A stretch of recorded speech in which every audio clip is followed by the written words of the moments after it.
Alright, ladies and gentlemen, welcome back. Selamat datang kembali semua di Crypto Daily Indonesia. Kembali kami akan menginformasikan lagi pembaharuan terbaru apa yang terjadi di ruang cryptocurrency. Ada beberapa berita menarik hari ini saya perlu sampaikan untuk Anda semua. Di antaranya bahwa Bank Indonesia berencana untuk meredominasi nilai rupiah. Misalkan dari nilai 1000 menjadi 1 rupiah. Kemudian kita akan coba melihat bagaimana performa Bitcoin secara teknikal.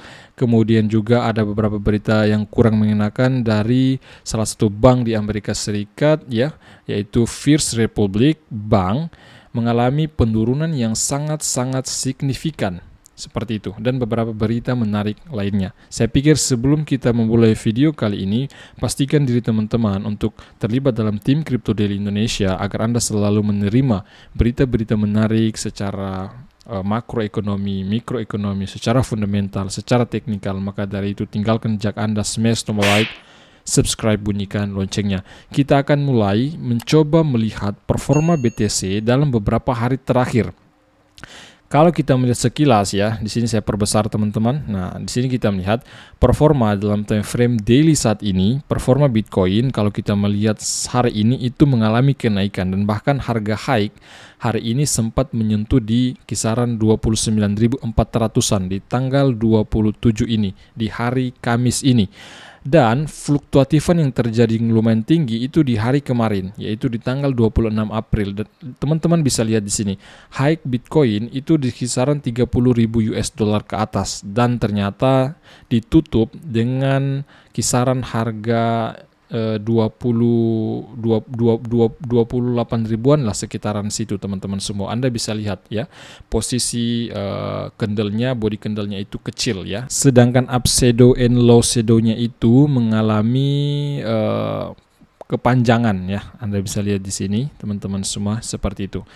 Nah, seperti ini performa dari Bitcoin-nya kalau kita melihat dalam time frame daily, dan kita akan masuk berita hari ini. Bagaimana sih, apa sih berita-berita menarik hari ini? Kita akan mulai. Berita ini bersumber dari Water Guru dalam beberapa jam terakhir, bahwa saham dari First Republic itu mengalami penurunan yang sangat signifikan. Akibat daripada ini sehingga dihentikannya perdagangan daripada saham ini. Perdagangan saham First Republic Bank, ya, atau simbol adalah FRC atau FRC, ya, dalam Indonesia, dihentikan mengutip volatilitas setelah tenggelam 18% lagi hari ini, teman-teman semua. Next up, kemudian berita yang tidak mengenakan datang dari beberapa sumber berita. Dari sini kita melihat dari Bloomberg, itu mereka melaporkan kekayaan palsu daripada CEO Binance, sehingga CEO Binance, si Changpeng Zhao, menanggapi postingan dari Bloomberg ini mengutip kekayaan dari si CZ Binance. CEO Binance, Changpeng Zhao, atau biasa kenal dengan CZ, menyebut berita palsu. Nah, berita palsu yang bersumber dari Bloomberg. CZ mengatakan kekayaan pribadinya jauh lebih sedikit daripada angka yang diakui Bloomberg sebesar 28,2 miliar dolar. Bloomberg mengatakan kekayaan daripada CEO Binance sekitar 28,2 miliar, tetapi si CZ menolak laporan ini, teman-teman, membantah laporan ini, bahwa laporan yang diberikan oleh Bloomberg ini tidak betul, ya. Dia mengatakan seperti itu, yang menunjukkan itu sebagai berita palsu, teman-teman. Next up, kemudian Binance US, ya, membatalkan kesepakatan yang dibangun dalam beberapa bulan terakhir semenjak runtuhnya Voyager Digital. Mereka berencana untuk mengakuisisi Voyager Digital, tetapi dengan ketidakpastian regulasi yang terjadi di Amerika Serikat, sehingga ini salah satu alasan daripada Binance US membatalkan untuk mengakuisisi salah satu perusahaan peminjaman kripto, yaitu Voyager Digital. Dan kemudian Voyager Digital berencana untuk mengembalikan dana nasabahnya sesegera mungkin. Binance US mengakhiri kesepakatannya untuk membeli aset dari Voyager Digital, kata pemberi pinjaman kripto yang bangkrut di Twitter. Rencana raksasa bursa ya untuk membeli aset tersebut telah disetujui di Pengadilan Kebangkrutan bulan lalu dan menghadapi pengawasan pemerintah. Binance US membatalkan kesepakatannya untuk membeli aset Voyager Digital, kata pemberi pinjaman kripto yang bangkrut dalam sebuah pernyataan. Hari ini kami menerima surat dari Binance US yang mengakhiri perjanjian pembelian aset. Meskipun perkembangan ini mengecewakan, rencana bab 11 kami memungkinkan distribusi langsung uang tunai dan kripto ke pelanggan opsi toggle melampaui platform Voyager ya. Jadi Voyager itu dengan batalnya rencana Binance US untuk mengakuisisi Voyager Digital, maka Voyager Digital ini berencana untuk mengembalikan dana nasabahnya menggunakan kripto, menggunakan mata uang fiat seperti itu. Itu rencana mereka. Binance US telah membuat keputusan sulit yang menggunakan haknya untuk mengakhiri perjanjian pembelian aset dengan Voyager, kata perusahaan itu dalam sebuah pernyataan kepada The Block. Memang si Binance US ini sebenarnya dia bingung juga sih menurut saya teman-teman ya, antara mau mengakuisisi atau tidak. Karena kenapa membatalkan pengakuisisian? Setelah saya membaca-baca bahwa Binance US ragu karena ketidakpastian regulasi yang ada di Amerika Serikat saat ini. Seperti apa juga yang saya ungkapkan dalam video sebelum ini, video-video yang lalu, bahwa diantaranya juga bahwa CEO dari Coinbase itu melakukan tindakan melakukan tuntutan teman-teman kepada SEC. Kenapa? Karena ketidakpastian regulasi yang terjadi di Amerika Serikat, regulasi kripto maksud saya seperti itu.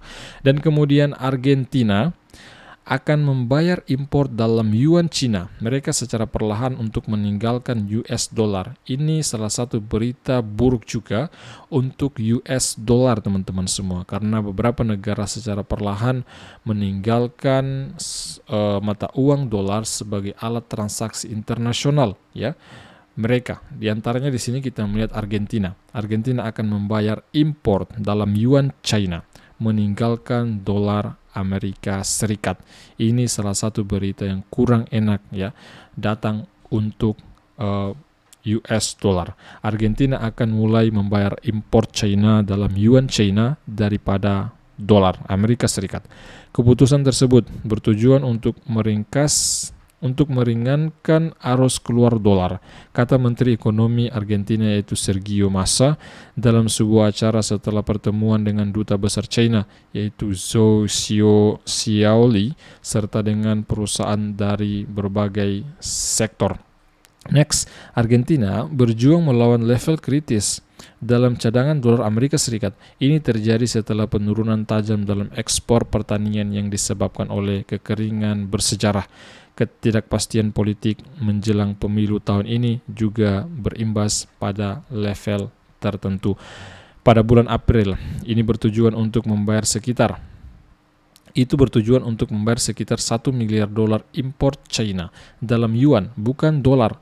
Setelah itu, sekitar 790 juta dolar impor bulanan akan dibayarkan dalam yuan menurut pernyataan pemerintah. Ini tamparan keras ya menurut saya. Tamparan keras yang dikenakan oleh dolar Amerika Serikat karena beberapa negara sudah mulai perlahan meninggalkan dolar Amerika Serikat sebagai mata uang perdagangan internasional. Teman-teman, saya pikir seperti itu. Dan kemudian Indonesia, Menteri Keuangan dan Bank Indonesia berencana untuk meredominasi nilai uang rupiah. Nah, misalkan di sini dia memangkas misalkan dari 1.000 menjadi 1 rupiah. Silakan kalian saksikan. Ini bersumber dari CNBC Indonesia. Adalah rencana BI pangkas Rp1.000 jadi Rp1. Bank Indonesia memastikan rencana redenominasi atau penghapusan nol pada rupiah akan mengikuti arahan pemerintah. Kabar redenominasi memang sudah lama mencuat, namun hingga hari ini aturan RUU redenominasi rupiah masih belum ada kelanjutan. Padahal RUU redenominasi rupiah telah dimasukkan ke dalam jangka menengah oleh Menteri Keuangan Sri Mulyani Indrawati dan ditetapkan dalam Peraturan Menteri Keuangan Nomor 77 Tahun 2020 tentang Rencana Strategis Kementerian Keuangan tahun 2020 hingga 2024. Urgensi dari kebijakan redenominasi adalah untuk menimbulkan efisiensi perekonomian yang berupa percepatan waktu transaksi, berkurangnya resiko human error, dan efisiensi pencatuman harga barang atau jasa, serta untuk menyederhanakan sistem transaksi, akuntansi, dan pelaporan APBN.